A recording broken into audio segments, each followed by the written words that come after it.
There's a new party that was formed in Zimbabwe inonzi Quad C. Musure mekunge Sengezo Tshabangu record members of parliament and musure mekunge vanhu vaona kunge Chamisa hana zvaari kugona kuita pamusana paSengezo uyu. So David Chitimbe has decided to start his own party inonzi Changu, Chimuti, Chakapinda, Chapinda. I'm the president of Quad C. Changu, Chimuti, Chakapinda, Chapinda.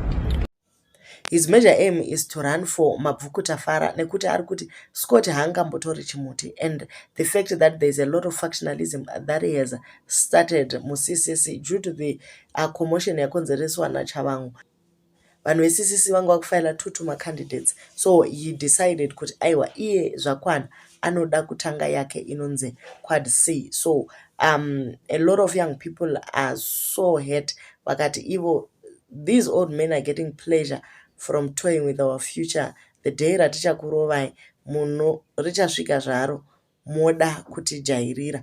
And they are saying kuti these divide and rule tactics hadzina kutanga nhasi, tese tiri kuziva kwadziri kubva. Ina handisi kuziva kwadziri kubva, asi yeah, this is exactly what is happening in the streets. So vachaenda kunovhota pabepa pachange pane Triple C neQuad C, Changu, Chimuti, Chakaenda, Chaenda, ne-Citizens Coalition, whatever for change. Then pane ZANU PF.